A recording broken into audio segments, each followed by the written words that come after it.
خوش آمدید ناظرین اکرام، سامعین اکرام۔ اب میں بتاؤں گا آپ کو کہ mode of recovery of income tax یعنی محصول آمدن کے وصولی کے طریقے کیا ہیں۔ انکم ٹیکس آرڈیننس کے تحت وصولی کے مختلف طریقے وضع کیے گئے ہیں، جو آرڈیننس برائے محصول آمدن کے تحت محصول آمدن کی وصولی کے طریقوں کے اندر آتے ہیں۔ اس میں یہ ہے کہ سیکشن وائز یعنی دفعہ 137 کے تحت، دفعہ 138 کے تحت، 139، 140، 141، 142، 43، 44 اور 145 کے تحت۔ پہلے میں بتاؤں گا کہ دفعہ نمبر 137 انکم ٹیکس آرڈیننس کے تحت وصولی کے کیا طریقے ہیں۔ اس میں کچھ نکات پوائنٹس کو آپ نے ذہن نشین رکھنا ہے کہ محصول آمدن کی وصولی کے لیے مقررہ تاریخ تک نوٹس ادا کیا تھا، ادائیگی وقت کی توسیع ایک ساتھ میں بھی ہوتی، اور کسی قسط کی ادائیگی میں اگر آپ ناکام ہوتے ہیں تو پھر کیا ہوتا ہے۔ یہ ہے کہ آپ نے جو آپ پہ واجب الادا ٹیکس ہے وہ مقررہ تاریخ کے اندر جمع کروانا آتا ہے۔ اس کے بعد اگر کوئی یا اس سے پہلے کوئی آپ کو محصول آمدن حکم تشخیص یا ترمیم شدہ حکم تشخیص یا کمشنر کے کسی دیگر حکم کے تحت جو ٹیکس قابل ادائیگی ہوتا ہے، تو قابل ادائیگی رقم کی صراحت کرنے کے لیے صراحت کردہ شکل میں ٹیکس ادا کرنے والے پر ایک نوٹس کی تعمیل ہونی چاہیے۔ پھر اس کی ادائیگی کے لیے آ جائیں۔ نوٹس کو جاری کرنے کے بعد جس رقم کی وضاحت نوٹس میں کی جاتی ہے، اس رقم کو نوٹس کی تعمیل کی تاریخ سے 15 ایام کے اندر ادا کرنا ہوتا ہے۔ یعنی جو رقم نوٹس میں مینشن کی گئی ہے اور اس کے لیے جو تاریخ دی گئی ہے وہ منیمم 15 دن کی، اس کے اندر ہم نے وہ ٹیکس نوٹس پہ جمع کروانا ہوتا ہے۔ اس کے بعد محصول آمدن کی ادائیگی کے لیے وقت کی توسیع کرنے کے لیے کمشنر کو اختیار حاصل ہوتا ہے۔ کمشنر بااختیار ہوتا ہے کہ وہ آپ کے ٹیکس کی قسطیں بھی بنا دے، یعنی کہ آپ قسطوں میں بھی ٹیکس پے کر سکتے ہیں۔ اگر وہ کمشنر سمجھتا ہے تو اس کو الاؤ کر سکتا ہے، اختیار ہوتا ہے اس کے پاس۔ اگر آپ کسی قسط کی ناکامی یا دینے میں ناکام ہو جاتے ہیں تو محصول آمدن کو ادا کرنے کی اجازت دی جاتی ہے، اور وہ کسی ایک ساتھ کی ادائیگی میں ناکام ہو جاتا ہے تو بقایا ٹیکس کا زر باقی فوری طور پر قابل ادائیگی ہوتا ہے۔ یعنی اگر محصول آمدن ادا کرنے والے کو ایک ساتھ میں محصول آمدن کو ادا کرنے کی اجازت دی جاتی ہے اور وہ کسی ایک ساتھ کی ادائیگی میں ناکام ہو جاتا ہے تو بقایا ٹیکس کا زر باقی فوری طور پر قابل ادائیگی ہوتا ہے۔ سیکشن 138 138 اس کے تحت بھی آپ کو نوٹس اور ادائیگی میں ناکامی پر کیا کیا مراحل سے گزرنا پڑتا ہے۔ جس وقت کی وضاحت نوٹس میں کی جاتی ہے، اس وقت کے اندر ٹیکس کی رقم کو ادا کرنے کے لیے ٹیکس ادا کرنے والے سے مطالبہ کرنے کے لیے صراحت کردہ شکل میں ٹیکس ادا کرنے والے پر ایک نوٹس کی تعمیل کمشنر کو کرنا ہوتی ہے۔ اگر نوٹس میں صراحت کردہ وقت کے اندر یا مزید دیے گئے وقت کے اندر محصول آمدن کی رقم ادا نہیں کی جاتی ہے تو کمشنر نے ان طریقوں کے تحت عمل درآمد کرانا ہوتا ہے۔ اس میں کرکی یا ضبطی اور بیع بھی ہوتی ہے، یعنی اس کو ضبط بھی کر لیا جا سکتا ہے، کرک کیا جا سکتا ہے، یا اس کو سیل آؤٹ بھی کر دیا جاتا ہے، یا اس پہ ریکوری آفیسر یعنی کہ وصول کنندہ کی تعیناتی کی جاتی ہے۔ گرفتاری اور نظر بندی بھی ہو سکتی ہے، جس میں محصول آمدن ادا کرنے والے کی کسی منقولہ یا غیر منقولہ جائیداد کی ضبطی اور بیع سے وہ اس رقم کو وصول کر سکتا ہے جو ٹیکس پیبل کی شکل میں ہوتی ہے۔ اس کے علاوہ وہ ایک موصول آمدن کرنے والے کی منقولہ یا غیر منقولہ جائیداد کے انتظام کے لیے وصول کنندہ کی تقرری سے وہ اس رقم کو وصول کر سکتا ہے۔ ٹیکس ادا کرنے والے کی گرفتاری اور اس عرصے کے لیے جیل میں نظر بندی سے وہ رقم کو وصول کر سکتا ہے جس عرصے کو 6 ماہ سے زائد نہیں ہونا چاہیے۔ پھر آ جائیں دفعہ نمبر 39 کے تحت، اس میں یہ ہے کہ ایک ڈائریکٹر ہوتا ہے اور حصے دار جو ہوتے ہیں، اس موصول آمدن کو کمپنی کے ڈائریکٹر سے وصول کیا جاتا ہے۔ یعنی اگر ٹیکس براہ راست کمپنی پے نہیں کر پاتی تو اس کے جو مالکان یا ڈائریکٹرز ہوتے ہیں ان سے وصول کیا جاتا ہے۔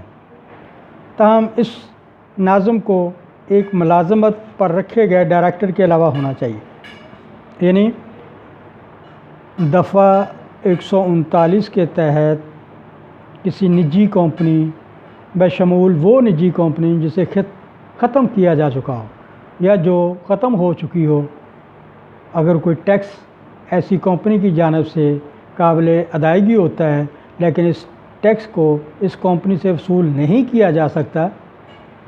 تو پھر اس کے لیے جو ڈائریکٹر ہیں، جو حصے دار ہیں، وہ ذمہ دار ہوں گے، وہ جمع کروائیں گے۔ اس کے لیے سیکشن 140 کے تحت کہ جب صورتحال یہ ہوتی ہے کہ چند افراد موصول آمدن ادا کرنے والے کی طرف سے کمپنی رکھتے ہیں تو ٹیکس کی وصولی ان طریقوں میں یا یہ طریقے ٹیکس کی وصولی کے لیے اختیار کیے جاتے ہیں۔ رقم کا اگر مقروض ہے، رقم کا رکھنا یا قابض ہونا، کسی دیگر فرد کی جانب سے رقم کا رکھنا، کسی دیگر محض شخص کا اختیار رکھنا۔ یعنی کمشنر انڈر سیکشن 140 اس شخص کو ٹیکس ادا کرنے والے کے ٹیکس کی ادائیگی کے لیے تحریری نوٹس بھی بھیج سکتا ہے جو شخص ٹیکس ادا کرنے والے کا مقروض ہو۔ یعنی اس میں دوبارہ بتاؤں گا کہ کمشنر انڈر سیکشن 140 کے تحت اس شخص کو ٹیکس ادا کرنے والے کے ٹیکس کی ادائیگی کے لیے تحریری نوٹس بھی بھیج سکتا ہے جو شخص ٹیکس ادا کرنے والے کا مقروض ہوتا ہے۔ دوسری، کمشنر اس شخص کو بھی ٹیکس ادا کرنے والے کا تحریری نوٹس بھیج سکتا ہے جو شخص ٹیکس ادا کرنے والے کی جانب سے رقم رکھتا ہے۔ بعض کا ہوتا یہ ہے کہ ڈاکٹر صاحب ہمارے پاس تو بھی کچھ بھی نہیں ہے جی، کمپنی ختم ہو گئی ہے، ہم خود کنگال ہو گئے ہیں، مگر الٹیمیٹلی یا درپردہ انہوں نے کسی کو پیسے دیے ہوتے ہیں، رکھے ہوتے ہیں، یا کسی کو مقروض بنایا ہوتا ہے، تو کمشنر پھر اس قرض خواہ کو بھی نوٹس بھیج سکتا ہے تحریری، یا جس کے پاس پیسے رکھے گئے ہیں ڈائریکٹر نے رکھے ہیں کہ جی ہم جب ضرورت پڑے گی ہم آپ سے لے لیں گے، اور کمشنر کو ان کی چالاکی کو پتہ ہوتا ہے اور وہ اس کو جس کے پاس پیسے پڑے ہوئے ہیں اس کو بھی نوٹس بھیج سکتا ہے، بھائی اس کا ٹیکس اتنا بنتا ہے جمع کراؤ۔ کسی دیگر فرد کی جانب سے رقم کا رکھنا، کمشنر اس شخص کو ٹیکس ادا کرنے والے کے ٹیکس کی ادائیگی کے لیے تحریری نوٹس بھیج سکتا ہے جو شخص ٹیکس ادا کرنے والے کو ادائیگی کے لیے کسی دیگر شخص کی طرف سے رقم رکھتا ہے۔ انڈر 40 سیکشن کے تحت دفعہ 140 کے تحت دفعہ 140 کے اندر ہی انکم ٹیکس آرڈیننس سیکشن 140 کے تحت commissioner can send written notice to that person who have authority of some other person to pay money to taxpayer for payment of tax of taxpayer۔ یعنی کمشنر اس شخص کو tax ادا کرنے والے کے tax کی ادائیگی کے لیے تحریری نوٹس بھیج سکتا ہے جو شخص ٹیکس ادا کرنے والے کو رقم ادا کرنے کے لیے کسی دیگر شخص کا اختیار رکھتا ہو۔ دفعہ 141 اس کے تحت اگر یہ سارے پچھلے حربے کامیاب نہ ہوں تو پھر کمشنر کیا کرتا ہے؟ وہ ایک تحریری نوٹس بھی ایشو کرتا ہے اور اخبار یا اشتہار بھی دے دیتا ہے کہ ڈیفالٹر سے اس طرح ریکوری کی جائے گی۔ تحریری نوٹس میں جب کوئی شخص کمپنی کا تحلیل کنندہ عدالت کی طرف سے یا عدالت سے باہر تقرر شدہ وصول کنندہ دیوالیہ کے لیے امین یا قابض مرتہن ہوتا ہے تو اسے کمشنر کو اپنی تعیناتی کے متعلق یا پاکستان میں اثاثہ کے قبضہ لینے کے متعلق تحریری نوٹس دینا ہوتا ہے۔ اس نوٹس کو اس کی تعیناتی یا اثاثہ کے قبضہ لینے سے 15 یوم کے اندر دینا چاہیے، یعنی نوٹیفیکیشن ریٹن نوٹس جو ہے اس کے بعد نوٹیفیکیشن ہوتا ہے، یعنی خبر یا اشتہار میں واضح کیا جاتا ہے۔ اس تحریری نوٹس کو دینے سے 3 ماہ کے اندر تحریری نوٹس کو دینے سے 3 ماہ کے اندر کمشنر کو اس رقم کے متعلق تحریری نوٹیفیکیشن دینا ہوتا ہے، جو رقم کمشنر کو کسی ٹیکس کو فراہم کرنے کے لیے معقول ظاہر ہوتی ہے، جو اس شخص کی طرف سے رقم قابل ادائیگی ہوتی ہے، یعنی ٹیکس پیئر کی طرف سے قابل ادائیگی ہوتی ہے یا قابل ادائیگی ہو جائے گی، جس کے اثاثہ جات تحلیل کنندہ کے قبضہ میں ہوتے ہیں۔ اس طرح سے ٹیکس کو وصول کیا جاتا ہے۔ دفعہ 142 سیکشن 142 انڈر سیکشن اور انکم ٹیکس آرڈیننس، اس میں آتے ہیں انجمن، یہ انجمنیں وغیرہ جو ہوتی ہیں کہ انجمن کے منافع جات میں رکن کے حصے کے حوالے سے، یعنی جو اس کے پارٹنر ہیں، حصہ دار ہیں، ان کے حوالے سے جو ٹیکس افراد کی انجمن کے غیر ساکن رکن کی طرف سے واجب الادا ہوتا ہے، وہ ٹیکس انجمن کے نام سے یا انجمن کے کسی ساکن رکن کے قابل تشخیص ہوتا ہے، اس کے نام سے قابل تشخیص ہوتا ہے، اور اس کی وصولی انجمن کے اثاثہ جات سے یا ساکن رکن سے ذاتی طور پر کی جا سکتی ہے۔ سیکشن 43 کیا کہتا ہے؟ اس دفعہ کے تحت محصول آمدن کی وصولی کے لیے یہ طریقے ہوتے ہیں کہ کل آمدن کا گوشوارہ دیکھا جائے گا، واجب المحصول کی رقم کا تعین کیا جائے گا، واجب المحصول کی رقم کی ادائیگی کا طریقہ کار دیکھا جائے گا، بحری جہاز کی روانگی کا طریقہ دیکھا جائے گا، یعنی کل آمدن کا گوشوارہ کرنا۔ جس بحری جہاز کا مالک غیر ساکن یا غیر رہائشی فرد ہوتا ہے، یا جس بحری جہاز کو غیر ساکن یا غیر رہائشی فرد کرایہ پر مخصوص کرتا ہے، پاکستان کی کسی بندرگاہ سے اس بحری جہاز کی روانگی سے قبل بحری جہاز کے کپتان نے کمشنر کو کل رقم کے گوشوارے کو جمع کرانا ہوتا ہے۔ واجب المحصول کی رقم کا تعین، ڈٹرمنیشن،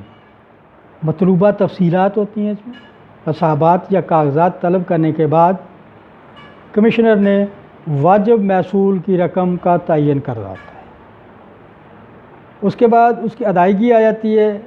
کہ بحری جہاز کا کپتان واجب المحصول کی تعین کردہ رقم کی ادائیگی کے لیے ذمہ دار ہوتا ہے۔ پھر کیا ہے جی، بحر جہاز کی روانگی آ گئی۔ صرف واجب المحصول کی تعین کردہ رقم کی ادائیگی کے بعد